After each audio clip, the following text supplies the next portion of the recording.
Hola, buenos días. Soy Fernando Parga, socio del área de finanzas corporativas y consultoría en transacciones en EY. Además me acompaña Javiera Contreras, socia líder del área de impuestos y también socia del área de consultoría en transacciones, para poder hablarle hoy día de la importancia de la gestión del flujo de caja en los tiempos de incertidumbre que estamos viviendo. Eh, Antes del estallido social y, o sea, con el estallido social y también ahora con el COVID-19, la verdad es que se ha generado una crisis sin precedentes donde ha tenido impacto en la economía e impacto en las principales compañías, incluso en algunos generando el cierre de las operaciones, al menos temporalmente. Esto lleva a que las compañías estén reevaluando su estrategia y también tengan que poner foco en el manejo y en el flujo de caja para poder sustentar y poder resguardar la viabilidad de la compañía. Hoy día el programa considera alrededor de 45 minutos, donde abordaremos los temas relacionados al contexto macroeconómico y las expectativas económica y también algunos componentes del flujo de caja y también ideas de cómo poder manejarlo y dónde poder acceder también a algunas medidas de flujo. Importante recalcarles, al final tendremos 10 minutos para hacer preguntas, donde podrán acceder a un botón en el Q&A y ahí podrán escribir sus preguntas que podremos responder en los últimos 10 minutos. Pasando al contexto macroeconómico y pasando rápidamente, dado que ya largamente se ha estado publicando por el Banco Central y por otras entidades que revisan las predicciones, vemos que el Banco Central proyecta un decrecimiento del PIB a nivel internacional de en torno al 0,2%. Eso contrastado con el FMI, que está proyectando un escenario mucho más pesimista, con una caída de aproximadamente 3% para la economía mundial. Esto luego en una recuperación para el año 2021, ahí pueden ver en una forma de V, para el año 2021 en torno al 5,8%. Después, en relación al mercado doméstico o en la economía local, vemos que el Banco Central está proyectando un decrecimiento del PIB para el año 2020 entre el 2,5 y el 1,5%, en contraste con el FMI, que está proyectando una caída de en torno al 4,5 para Chile. Eso también acompañado de una recuperación en forma en B para el año 2021, donde el Banco Central proyecta un crecimiento en torno a una banda de 3,75 y 4,75%, y el FMI proyecta una recuperación de un 5,3% para la economía local.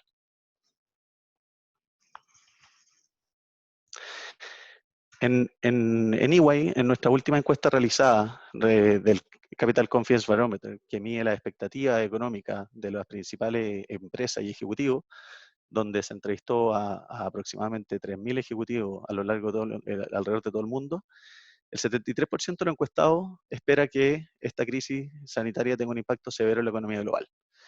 Acá lo importante es que el 72% se encuentra realizando algún tipo de programa de transformación de sus negocios, definiendo y reevaluando su estrategia, y eso producto de que al final muchos de los hábitos, tanto de los consumidores como también de los mismos trabajadores, están cambiando. O sea, hoy día el nivel de venta online o el manejo de las transacciones en el comercio, obviamente ha cambiado y el consumidor está ahora se está acostumbrando a comprar de una manera distinta. En el caso, también es importante destacar de este estudio que el 54% de los encuestados estima que el periodo de baja actividad económica se prolongaría hasta el 2021. O sea, esto sería una recuperación en U. En el caso del Banco Central, ya esperan una recuperación para el tercer y cuarto trimestre de este año. En cambio, acá la expectativa es que esto ya se va a extender hasta el año 2021. Lo que podemos ver es que las principales industrias que se han visto afectadas con esta crisis, principalmente ha sido el turismo, la hotelería, y el tema, o sea, todo lo que tenga que ver con retail o consumo de servicios o de temas no básicos. Por ejemplo, el turismo proyecta una reducción del 56% de entrada de extranjeros a Chile entre el 2019 y el 2020. En el tema inmobiliario, hoy día ya al primer trimestre se muestra una caída en lo que es venta de casas y departamentos entre un 50 y un 60%. El retail, todo lo que son ventas del comercio, estamos viendo que a marzo hay una caída de 47% en las ventas los comercios. Luego, en tema minería, se ha visto afectado por la importante caída en el precio del cobre, que casi alcanzó los $2 por libra de cobre. Y también, por ejemplo, en el sector eléctrico se ha visto afectado por una reducción de la demanda importante de alrededor de 5%, dada la paralización de las actividades, sobre todo industriales. Esto se ha traspasado en alguna medida a la demanda en los hogares por la electricidad, pero sin poder compensar esa menor demanda del sector industrial.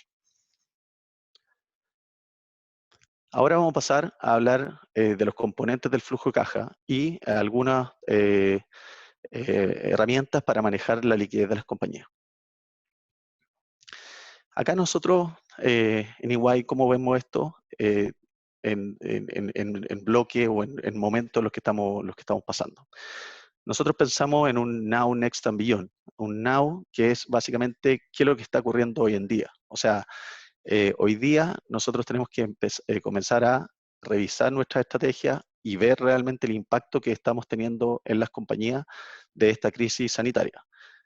Para eso, obviamente, el foco tiene que estar puesto en la liquidez y en estrategias de corto plazo para poder preservar el capital que hoy día existe en las compañías y para poder hacer viable la continuidad de la compañía.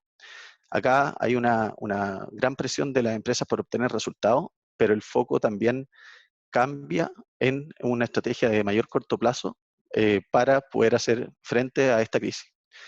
Entonces, en esta etapa, lo que se debe hacer es analizar los impactos de la compañía, proteger y preservar el capital y enfocarse en el corto plazo y en la liquidez para así luego poder pasar esta crisis. En el next, acá nosotros lo vemos como estar pensando en los escenarios posibles de esta crisis y en los escenarios posibles para nuestras compañías.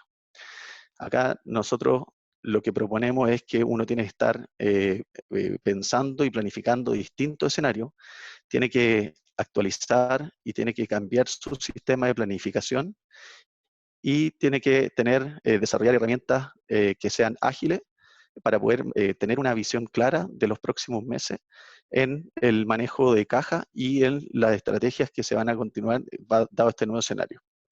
Es por eso que es importante poner foco y centrarse en los principales KPIs de la compañía para poder enfocar los esfuerzos y tomar decisiones oportunas. Y luego, ¿qué es lo que viene en el billón? Al final, acá en el billón es qué va a pasar en el mediano plazo. ¿Qué va a pasar cuando pase esta crisis sanitaria, que aún es incierta, y por ende cuando fijemos escenarios, no sabemos si esto va a pasar en 3 meses, en 6 meses o en un año. Entonces, obviamente, los escenarios tienen que ponerse de manera realista para así poder anticiparse las decisiones. Y en el billón hay muchas, o sea, lo que nosotros creemos es que obviamente se van a dar muchas oportunidades en las compañías. Acá se dan, como comenté antes, cambios en los hábitos de consumo, cambios en las formas de trabajo, cambios en los mercados. Aquí, con estas crisis, van a desaparecer algunos actores, van a haber espacios, van a haber segmentos de clientes distintos que obviamente nuestra compañía, las empresas, tendrán que analizar y seguir una estrategia para poder aprovechar esas oportunidades. Y en ese sentido, en qué es lo que debemos analizar como una compañía, es que debemos revisar todas las oportunidades que existen para gestionar la caja y preocuparse por el presente sin dejar de lado estar pensando en esta oportunidad. Es por eso bueno, aquí Javiera, no sé si nos puedes comentar acerca de qué oportunidades se dan con algunas de las medidas del gobierno para efectos de poder gestionar la caja y así poder pasar esta crisis. Gracias. Bueno, hola a todos. Sí, mira, si puedes, por favor, poner la próxima lámina, Fernando. Yo creo que aquí es importante visibilizar en el fondo las oportunidades que nos trae las regulaciones que se han dictado en el contexto de COVID y también rescatar algunas regulaciones que vienen por reforma o que siempre ha estado en la regulación laboral, por ejemplo, que vamos a comentar un poquito, que nos dan ciertas herramientas, cierta flexibilidad para poder aliviar la caja de la compañía. Entonces, primero vayamos a las regulaciones que en el contexto del COVID dictó el gobierno. Como todos sabemos, el gobierno dictó un paquete de medidas económicas que tenían como propósito inyectar liquidez a las empresas, proteger el empleo y apoyar el ingreso de los trabajadores, ¿cierto? Entonces, respecto a inyectar liquidez a las empresas, podemos ver en que varias de estas medidas que son las que estamos viendo en pantalla, no son transversales a todas las empresas. Hay un foco especial en pymes y también en empresas que no tienen más allá de 350.000 UF de ingreso. ¿Ya? Entonces, vayamos aquí repasando rápidamente. Las medidas transversales son condonación de PPM durante los meses de abril, mayo y junio del 2020. Eso es para todos, ¿ok? Acordémonos, para los que no están familiarizados con temas de impuestos, los PPM es un anticipo, es un pago que se hace anticipado del pago de impuestos que se hace al año siguiente. Entonces, se aplica una tasa que se hace sobre los ingresos brutos mensuales y eso es lo que estaría condonado por estos meses. Después hay una devolución anticipada del impuesto a la renta solo para pyme. Esto se adelanta y se va a recibir ahora en el mes de abril. Hay una postergación del pago del impuesto a la renta solo para las pymes. Van a declarar ahora en abril, pero van a poder pagar en julio. Después hay una postergación de IVA por 3 meses, nuevamente abril, mayo y junio, para pymes y para aquellas empresas que tengan ventas anuales inferiores a los 350.000 UF. Ojo que aquí hay que sumar también las ventas de las empresas relacionadas según las regulaciones del Código Tributario. Y después hay una pago, a todo esto, como este IVA está postergado, después hay que pagarlo en 6 cuotas o 12 cuotas sin intereses ni multa, pero es solo una postergación, no una condonación como los PPM. Después también hay una postergación de contribuciones, y aquí se posterga la cuota de contribución de abril 2020 y se va a tener que nuevamente pagar en 3 cuotas iguales junto con las otras cuotas en el año, y esto solamente aplica también a las pymes y a las empresas con ventas inferiores a los 350.000 UF. Ahora, una de las medidas más interesantes y transversales a todo, y que yo creo que conecta mucho con los temas que vas a tocar, Fernando, es la liberación transitoria del impuesto de timbre y estampilla. Esto evidentemente es un costo menor para el financiamiento o refinanciamiento que puedan necesitar las compañías, y esto va a estar vigente desde abril 2020 hasta septiembre de 2020. Tiene una duración de 6 meses esta liberación transitoria y básicamente libera de este impuesto que es del 0,8 sobre el principal en su tope. ¿Ya? Yo creo que eso es bien importante. Lo último ahí que sale en la lámina es sobre la flexibilidad en convenios de pago a la Tesorería General de la República. Hoy día, creo, ayer salió ya una instrucción del Servicio de Impuesto Interno de cómo va a funcionar eso, pero básicamente aquí los que le adeuden a la Tesorería van a tener algunas facilidades y flexibilidades de pago. Entonces, eso es lo que nos trae el COVID en materia tributaria. Si me pasas a la lámina siguiente, Fernando, podemos ver acá algunas medidas tributarias que no fueron dictadas en el contexto del COVID, que vienen gracias a la reforma tributaria, que también está nuevita, es de este año, y aquí sí vemos algunas cosas que pueden ser más interesantes y más de largo plazo, porque acuérdense que las otras medidas COVID, por esencia, son temporales. Estas bien las trae la reforma y están aquí para quedarse. Entonces, aquí hay una reducción de tasa PPM para las pymes, eso es solamente para las que son pymes, y esta segunda, el recálculo de tasa PPM, es muy interesante. Resulta que en la normativa antes de la reforma, uno tenía una tasa de PPM, este pago anticipado de impuestos que yo hago durante el año y que me afecta fuertemente la caja porque es una tasa que se aplica sobre los ingresos brutos de la compañía, hoy día tengo la posibilidad, después de la reforma, de recalcular esa tasa en forma mensual.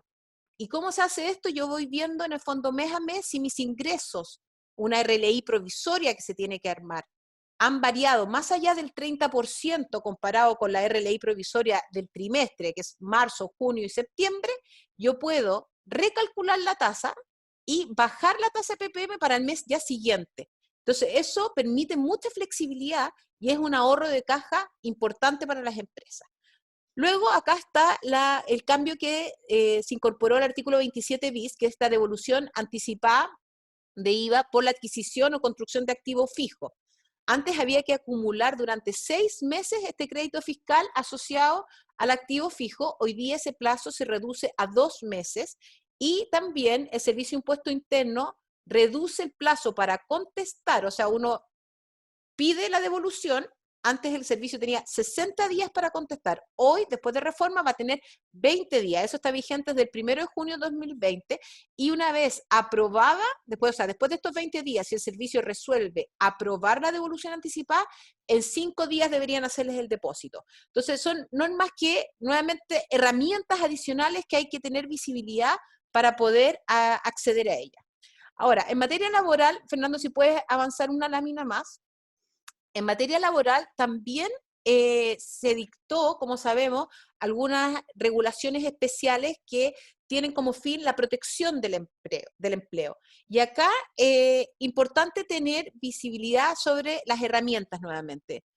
Esto permite, estas regulaciones COVID, permiten que se genere la suspensión de los efectos del contrato de trabajo por orden de autoridad. O sea, cuando se ordena cuarentena y la empresa no puede funcionar, se puede aplicar la suspensión del contrato de trabajo, liberando al empleador de pagar la remuneración a los trabajadores. Esto es temporal, ¿ok? O sea, aquí hay un plazo máximo de 6 meses para poder aplicar esta medida.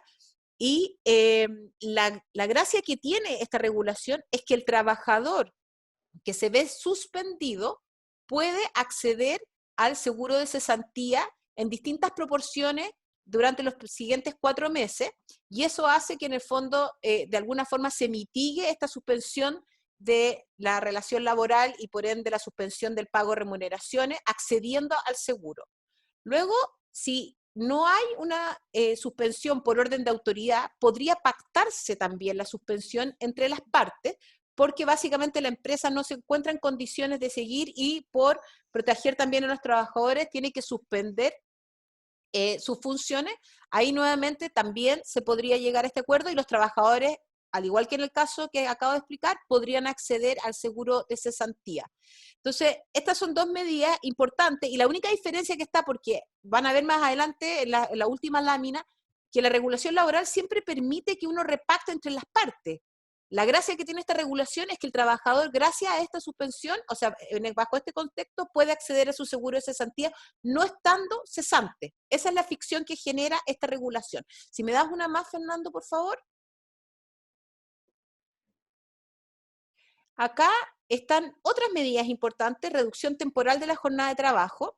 Acá, nuevamente, la ley dictada como protección del empleo, las partes pueden pactar una reducción temporal de la jornada y eso puede durar un máximo de 5 meses para aquellas personas que tienen un contrato indefinido.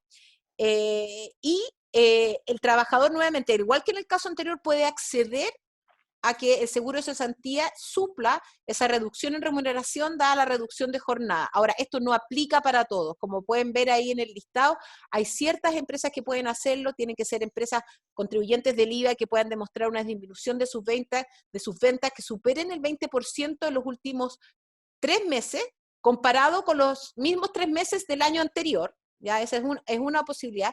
O estar en una situación de quiebra o insolvencia, que son la B y la C, y luego la D son empresas que no pueden paralizar sus funciones porque son proveedoras de servicios básicos, pero sí tienen que en el fondo reformular su operación y tienen que proteger a los trabajadores y ellas también en el fondo podrían acceder a esta reducción temporal de jornada de trabajo. Importante recalcar que el empleador, aun cuando en la suspensión y en la reducción puede o no tener que pagar remuneración o pagar una remuneración más baja, sí se mantiene la obligación de pagar la seguridad social. Tiene que hacer todas las cotizaciones previsionales, a excepción del seguro de accidente de trabajo, pero todo el resto las tiene que pagar. Hay una discusión hoy porque la ley quedó con que se debía pagar sobre el 50% de la remuneración, y la verdad es que se está discutiendo para que sea el 100%. Ahora, importante es que hay plazo para pagar esas cotizaciones, porque si una empresa hoy está con problemas de liquidez y no puede pagar las remuneraciones, igualmente se podría ver en dificultades para pagar las cotizaciones.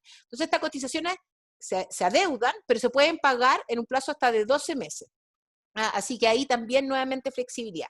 Y por último, Fernando, creo que me queda una lámina más para compartir. Quería mencionar que es muy relevante tener en cuenta que la regulación laboral, la de siempre, la de toda la vida, siempre nos permite pactar con los trabajadores reducción de jornada de trabajo o reducción de remuneración. Esto es aplicable a todo. Lo que pasa es que aquí necesitan tener el consentimiento de los trabajadores. Ahora, en estas situaciones de crisis, la verdad es que creo que se puede abrir una discusión harto más productiva si la empresa no tiene la capacidad de mantener a todos los trabajadores y quizás les ofrece una reducción de remuneración con una reducción de jornada y se reformula toda la operación por un tiempo acotado. Creo que es importante tener en consideración todas estas medidas porque son otras herramientas que podrían ayudar a la gerencia a poder armar estos modelos, estas proyecciones, Fernando, que tú mencionabas antes, los Ujú. escenarios que hay que tener en cuenta, ¿cierto?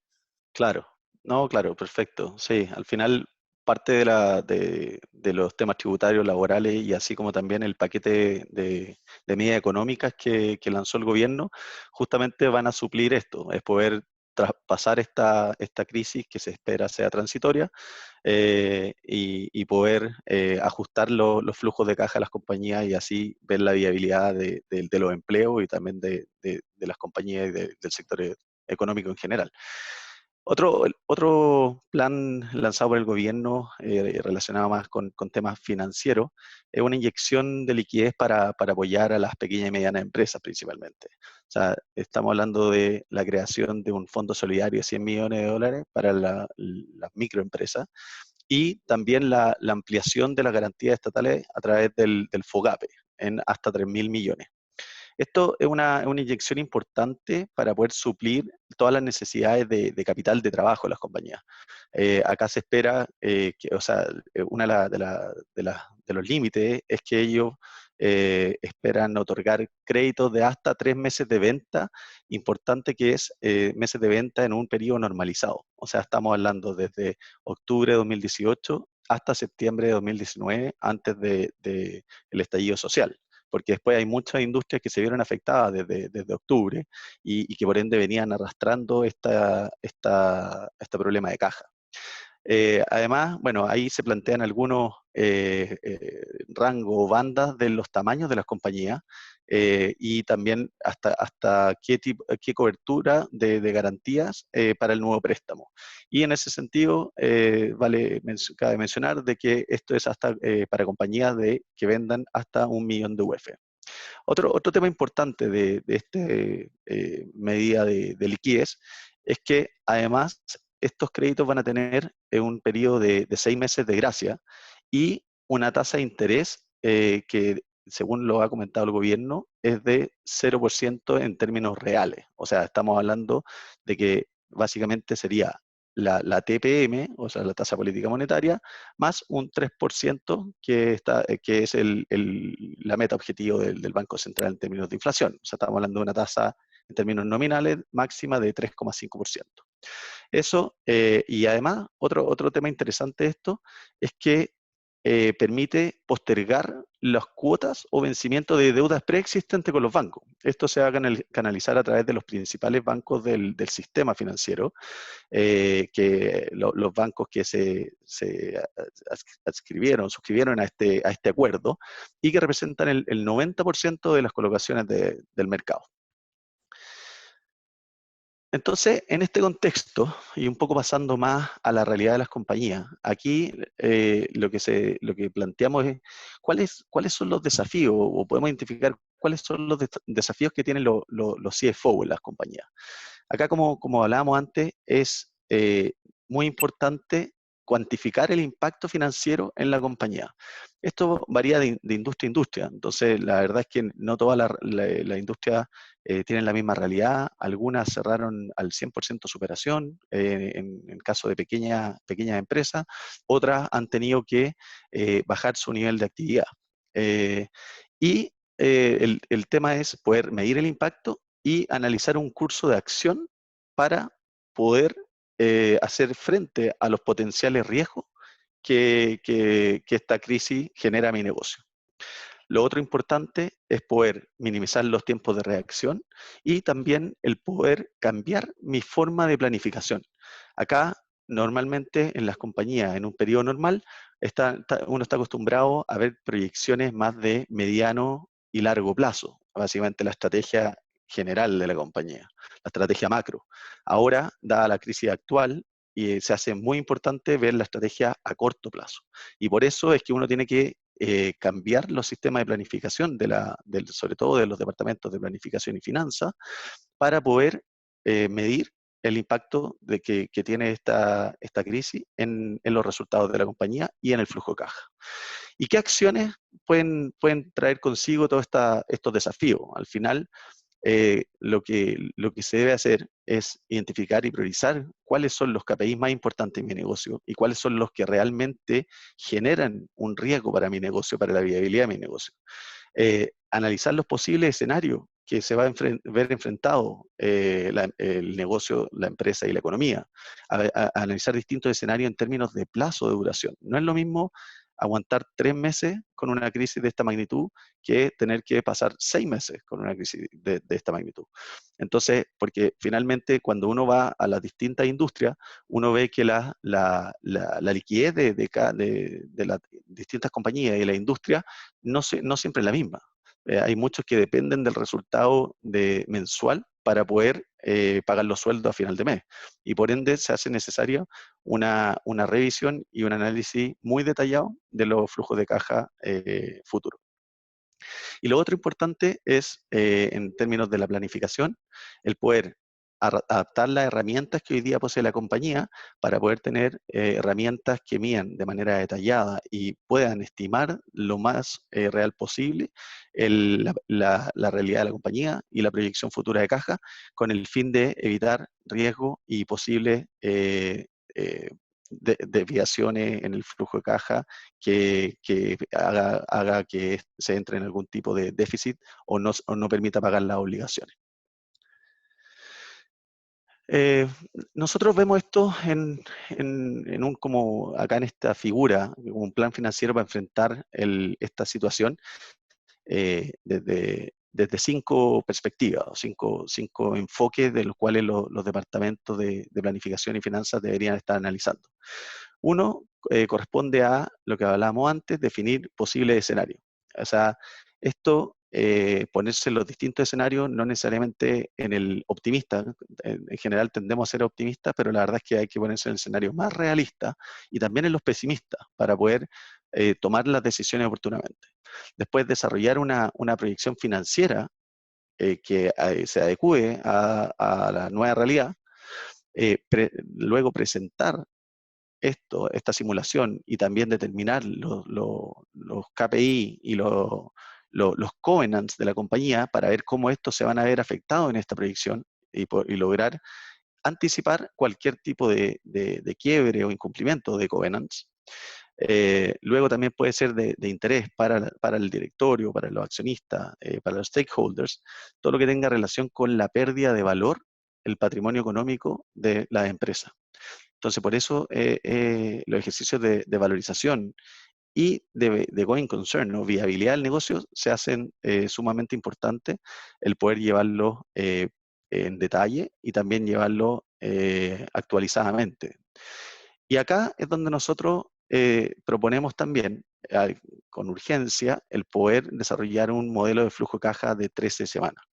Que acá lo que permite este modelo, y ahí vamos a pasar a ver más detalle, es poder tener una visión clara de mis ingresos y mis obligaciones en un periodo de muy corto tiempo y en una situación de estrés de caja, que permite tener un detalle de cuáles son las acciones que debo tomar para poder eliminar los riesgos de caer en un default de caja.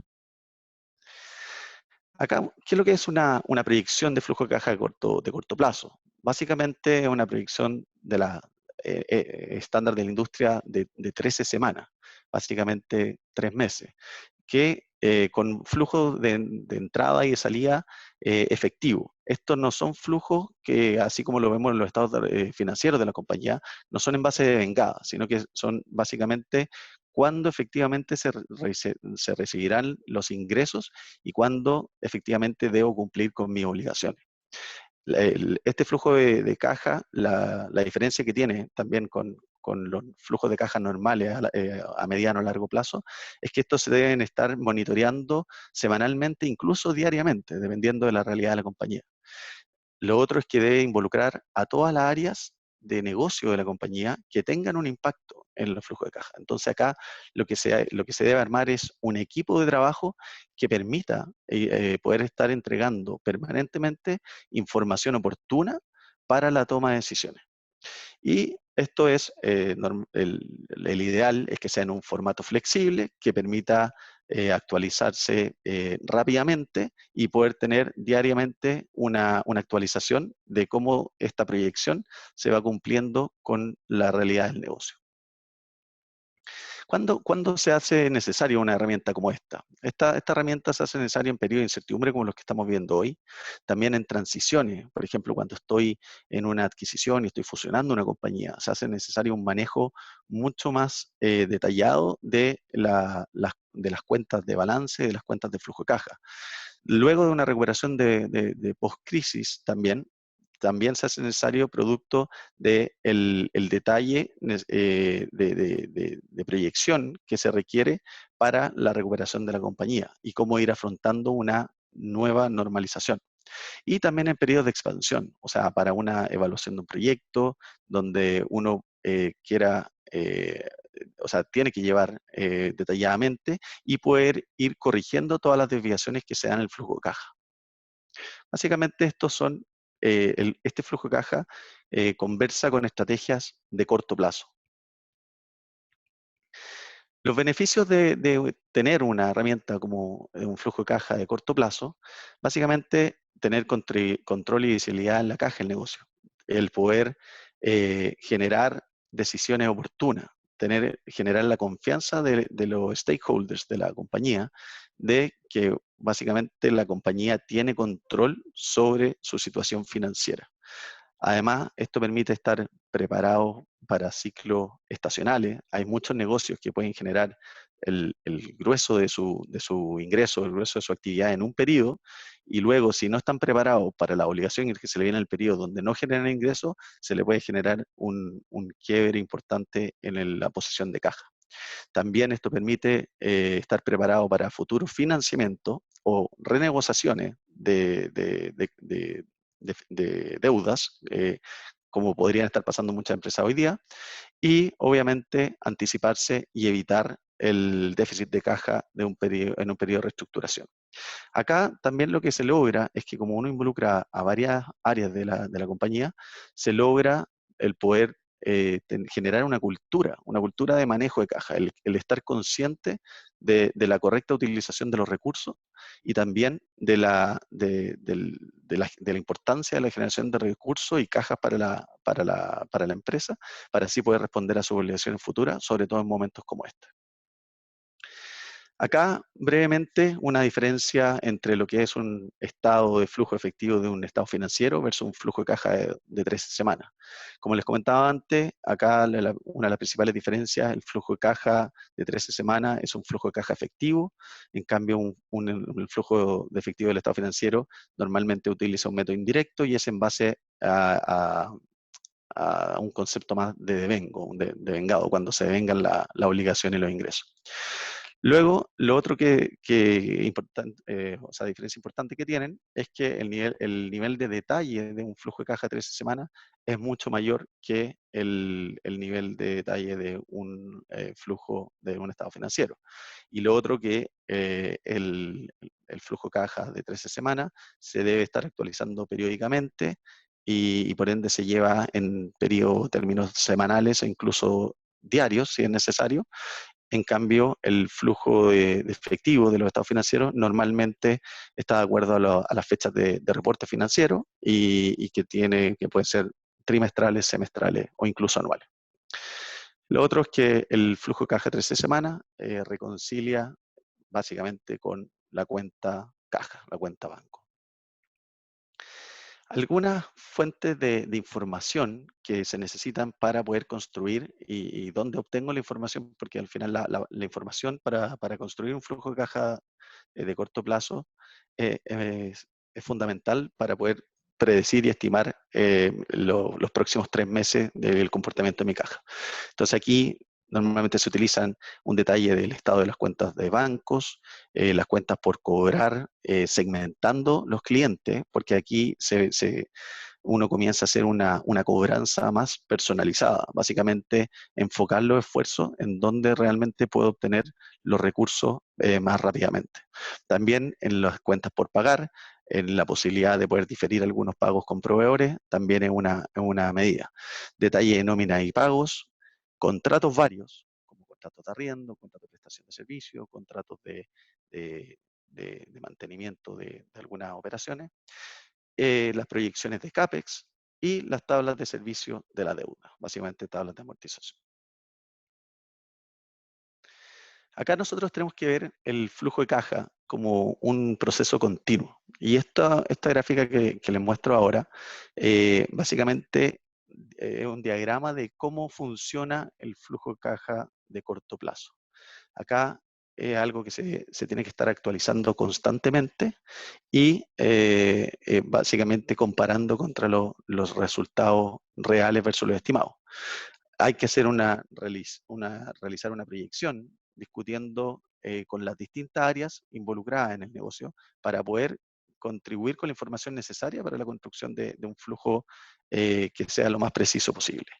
Luego de haber construido esta proyección, uno debe contrastarla con la realidad del negocio y conciliarlo con los datos reales para poder hacer un análisis de desviaciones y ver si el modelo de flujo de caja realmente está siendo lo suficientemente predictivo y si tiene la información necesaria para poder tomar las decisiones correctas. Y luego también se debe estar constantemente revisando la metodología de los supuestos que se utilizan para la construcción del flujo de caja. Acá lo importante es que es un involucramiento de un equipo íntegro dentro de la compañía y no solo está a cargo de una persona o un departamento como podría ser el de finanzas, sino que se requiere input de todas las unidades de negocio. Y ahí, Fernando, perdona que te interrumpa, pero justamente enganchando con lo que hablábamos antes, es tan importante en el fondo involucrar a la gerencia de recursos humanos, a la gerencia de impuestos. Aquí todos los actores en el fondo tienen que confluir a este objetivo común, ¿cierto?, de generarle mayor liquidez a la organización. No, exacto. O sea, yo creo que al final, bueno, no sé, nosotros los financieros por, por carrera o de formación, a veces perdemos el de vista, puede ser estos temas laborales o tributarios, y nos vamos directo a los temas de reestructurar deuda, reestructurar pasivos, reestructurar también algunos contratos de servicio, incluso los arriendos, o renegociar algunas cosas. Pero la verdad es que es importante el punto porque acá es una manera integral de las distintas áreas y por lo que hemos visto en las medidas del gobierno, hay una inyección importante en las medidas que se puede tomar en términos tributarios y laborales. Ahora voy a pasar a un ejemplo breve de lo que es un flujo de caja de 13 semanas. Disculpen el tamaño, pero la verdad es que la idea era mostrar una visión general y no tampoco entrar en tanto detalle de los números ni las cuentas, simplemente un ejercicio para que lo puedan imaginar. Acá este primer recuadro que está apareciendo corresponde a las entradas totales de efectivo, a los ingresos. Y aquí básicamente los tenemos separados en lo que es los ingresos, las entradas de efectivo relacionados a la operación, donde tenemos ingresos por venta al contado, en el caso que las operaciones de la compañía continúen en curso, o la cobranza para algunos clientes, donde segmentamos clientes. La segmentación de clientes se hace importante para un mejor manejo del capital de trabajo. Otras cuentas por cobrar con otros clientes, luego algunas entradas que podrían venir, por ejemplo, de la desinversión de algunos activos fijos que no sean, o sea, que sean prescindibles para la compañía, básicamente que no sean del negocio principal de la compañía y que pudieran generar un alivio de caja. Y obviamente los recursos que provienen de financiamiento, ya sea de financiamiento con terceros, como pueden ser los bancos, y aquí pusimos la línea de crédito de COVID-19 lanzada por el gobierno, y ya sea aporte de los accionistas, aportes de capital, cuando el flujo de caja realmente no está dando déficit. En este segundo recuadro que acabamos de sumar, lo que estamos mostrando son las salidas totales, también de una manera efectiva, o sea, cuando realmente se producen y no de una manera de vengada. Entonces aquí también los separamos para tener un orden y una estructura en los que corresponden por el lado de la operación, o sea, todos los que tienen relacionados con el costo de venta o con el costo de servicio, con el costo de explotación, que pudiesen ser algunos pagos al contado en algunas industrias o el mismo pago para las obligaciones con los proveedores. Luego también tenemos los asociados a los gastos de administración y venta o gastos generales de las compañías, como son las remuneraciones, suministros básicos, arriendo, seguros, entre otros. Y luego también, en el caso de las inversiones, son todas las inversiones, tanto de reposición o de mantención, que requiere la compañía para poder producir su nivel de actividad que requiere para poder atender al mercado, y CAPEX de expansión, que obviamente en un escenario como este uno tendería a tratar de diferirlo en el tiempo si es que no se hace necesario. Y en el caso de financiamiento, ahí tenemos las obligaciones con los bancos, que también es una obligación y un egreso de caja que se hace necesario. En este ejemplo, y aquí un poco más gráfico, lo que vemos en la línea azul es el flujo de caja de cada periodo. O sea, hicimos un flujo volátil, donde algunos periodos tengo algún flujo de caja positivo, pero como podemos ver, en la semana 4, 8 y 12, básicamente donde hay un pago de las remuneraciones importante, hay una carga financiera mayor, ahí hace que ya en la semana 4 se nos genere un déficit de caja. Entonces, en la línea roja vemos que la proyección de las próximas 13 semanas permanentemente estaría con un saldo negativo, y que hoy día estoy revisando anticipadamente, que me hace tomar algunas medidas para no llegar a ese punto. Entonces, ¿qué medidas posibles podemos identificar? Podemos identificar acceso a financiamiento con terceros, por ejemplo, estas líneas relacionadas al FOGAPE o lo que ha lanzado el plan económico del gobierno. Podemos identificar lo que tú comentabas, Javiera, respecto a medidas en temas laborales o tributarios, en temas de, por ejemplo, suspensión de contratos en temas laborales, o en temas de diferir algunos pagos de impuestos. Podemos postergar algunos CAPEX no son necesarios. Podemos también renegociar algunos contratos, como podría ser un contrato de arriendo, si es que la verdad que la actividad tuve que cerrar, y obviamente hoy día se están dando algunas renegociaciones con los propietarios de los inmuebles para efectos de contratos de arriendo. O como otras medidas que podrían incluir también la eliminación. O sea, yo creo que una de las primeras de todo es eliminar todos los gastos que no sean necesarios o no sean imprescindibles, como podrían ser, obviamente, viajes, viáticos, algunos temas de marketing o cosas así. Sí, Fernando, ¿Sí? sí, se me ocurre también que hay algo que quizás no dije cuando estaba hablando de las medidas laborales, que es importante, que ahora cuando estabas mostrando las alternativas y los escenarios, quizás vale la pena comentar, porque la verdad es que también dentro de las regulaciones que salieron con la protección del empleo, quedó claro que no es posible despedir a trabajadores por fuerza mayor y por ende evitar la indemnización por años de servicio. ¿Ya? O sea, la única Claro, forma de despedir durante este periodo es por necesidades de la empresa, lo cual gatilla pagar las indemnizaciones correspondientes. Entonces, ¿por qué hago énfasis en esto? Porque al momento de decidir qué es lo que me puede generar hoy un mayor alivio de caja, puede ser que la organización diga, no, es que sabéis que los trabajadores hay que sacarlo. Bueno, ujú, sacarlo conlleva pagar indemnizaciones en este minuto. No se puede despedir sin pagar indemnizaciones. claro, Y sí se puede suspender y diferir el pago de las cotizaciones y no pagar remuneraciones por un periodo hasta de 6 meses, en el fondo, en el extremo, ¿cierto? Entonces, quizás también es importante evaluar este tipo de medidas para ver cuál es la que mejor encaja con mi situación particular. Entonces, eso lo quería comentar porque en escenarios eso, el no pago de indemnización y despido por fuerza mayor no es posible. ujú, perfecto. Eh, bueno, y acá ahora siguiendo con el ejemplo, voy a pasar a un escenario donde se tomaron medidas o la empresa tomó algunas medidas con algún tiempo. Acá pusimos 4 semanas, pero la verdad que uno podría tener una visibilidad un poco mayor. Pero lo que uno si no hace esta proyección, básicamente el poder tomar una medida toma tiempo. Entonces uno no quiere llegar a la semana 4, donde ya tengo el déficit, para recién darme cuenta que no puedo pagar los sueldos, no puedo hacer frente a mis obligaciones. Entonces acá lo que se hace necesario es poder anticiparse para poder ir a tener la conversación con los bancos, ir a tener la conversación para conseguir un financiamiento, ir a tener la conversación ya sea con los empleados para poder desarrollar una estrategia de cómo voy a enfrentar este potencial déficit futuro. Entonces, aquí en este ejemplo, y van a poder ver enmarcados los cambios en esos círculos rojos, hemos ido se ha conseguido una línea de crédito COVID-19 en la semana 4, además se ha renegociado el arriendo, suspendiendo el arriendo por ese periodo, básicamente ahí se llevó a cero. Básicamente las remuneraciones se marcan ahí el 100 para mostrar un poco dónde está la principal obligación del mes, de la semana, perdón. Y también en la última línea vemos una reestructuración de los créditos con los bancos. Ahí bajó un poco la cuota, antes le estaban 35, la bajamos en 30.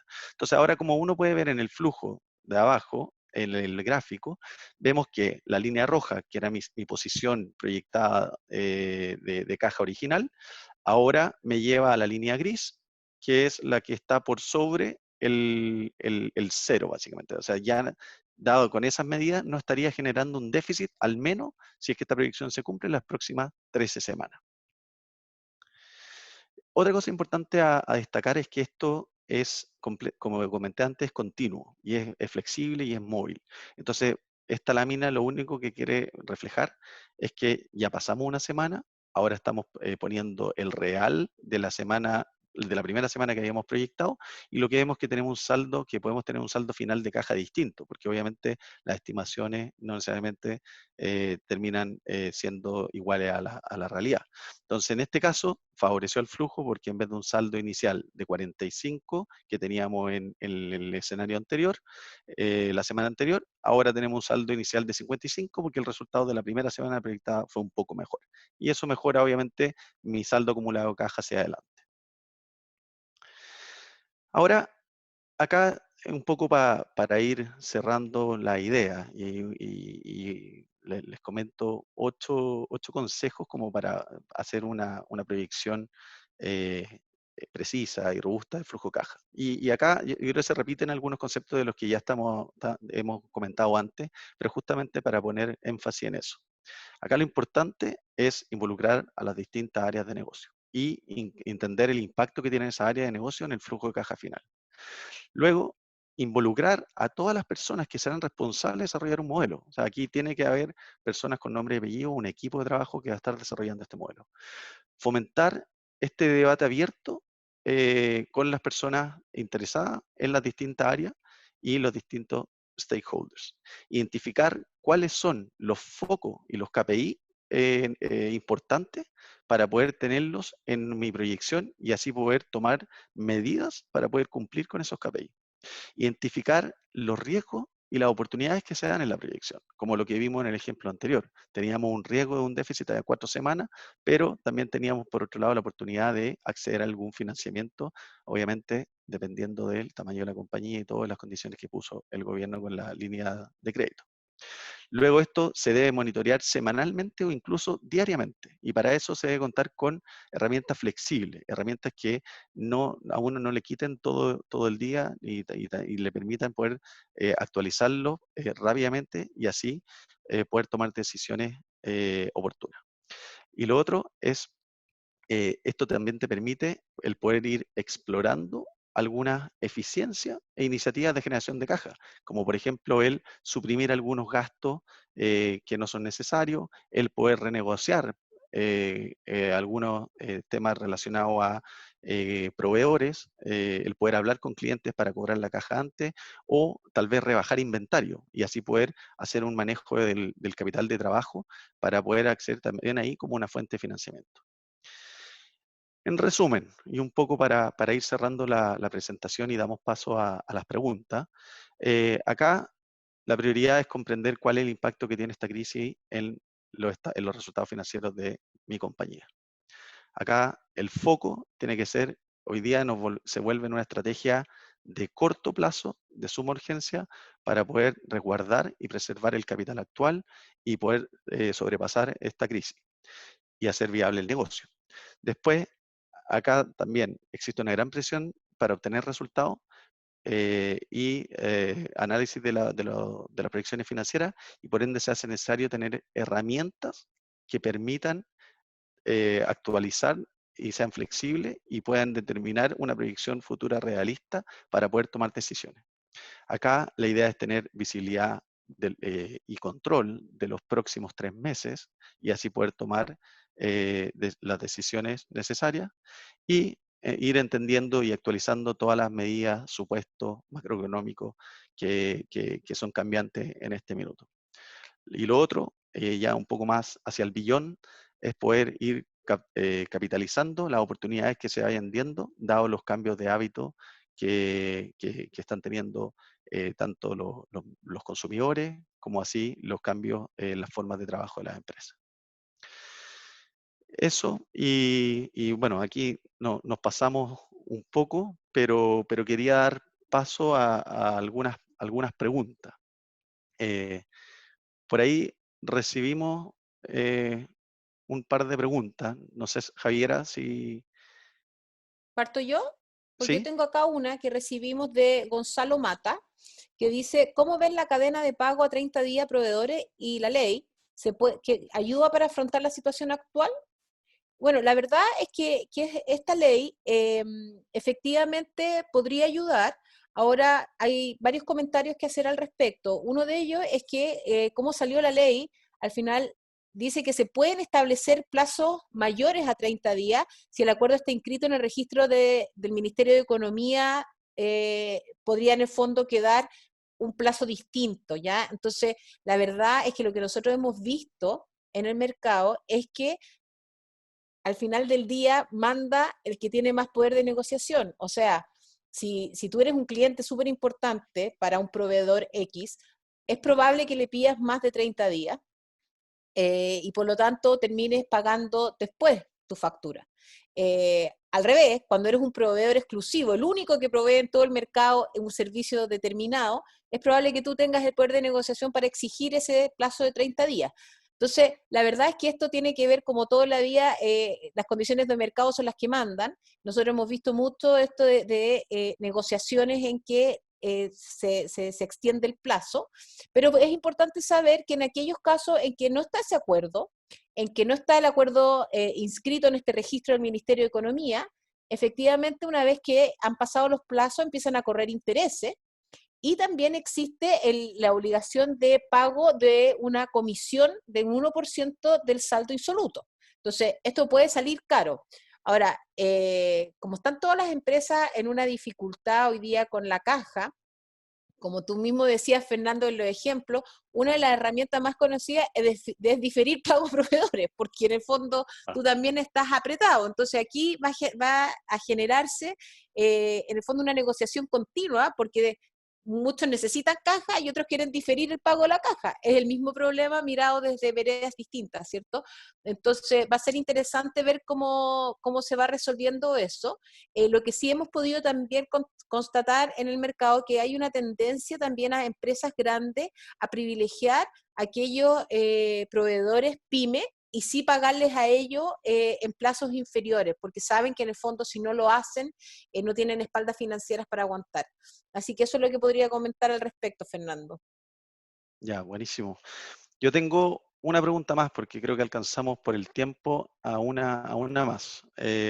Aquí escribe Darwin Canales de Transcom y pregunta, ¿qué opciones tienen las empresas de financiamiento de corto plazo con las bajas abruptas en los ingresos? Bueno, acá un poco lo comentamos durante la presentación. O sea, hoy día uno puede tener distintas fuentes de financiamiento internas, o sea, básicamente el mismo manejo eficiente del capital de trabajo, o sea, el poder, por ejemplo, reducir inventario, el poder, o sea, eficientar inventario, el poder rebajar los plazos de cobro, hacer una gestión más efectiva de la cobranza y también hacer una negociación y diferir algunos pagos con algunos proveedores. Lo otro es poder acceder a estos beneficios o plan de contingencia que ha ofrecido el gobierno y que no solamente se queda en este plan económico relacionado a las líneas de crédito, que obviamente eso quedó súper claro que es una fuente importante de financiamiento para las compañías de cierto tamaño, pero también están otras fuentes de financiamiento como las que comentabas tú, que podría ser el diferir pagos, que eso básicamente es como reestructurar un pasivo con el gobierno, básicamente, y diferir pagos de los impuestos. También el tema, bueno, laboral, el hecho de eficientar mis gastos generales o mis gastos de administración por el lado de suprimir los gastos eh, que no sean prescindibles, básicamente. Entonces, hay distintas fuentes de financiamiento a las cuales que puede acceder hoy día las compañías, aunque esté con una baja de ingreso, y esas vienen tanto de fuentes internas como estas fuentes más con el mercado financiero, que sí debería estar apoyando al menos el financiamiento del capital de trabajo para las compañías para poder superar esta crisis. Em, Eso creo yo que sería. Entiendo que estamos un En poco la hora. pasado el tiempo, estamos en la hora. Bueno, quiero agradecer a todos los que se pudieron conectar, a la audiencia, esperando que esto sirva y en el marco de nuestros webcasts, nada, mandarle un fuerte abrazo y un saludo, esperando que todos estén bien en su casa. Sí, muchas gracias por escucharnos y nos vemos en una próxima.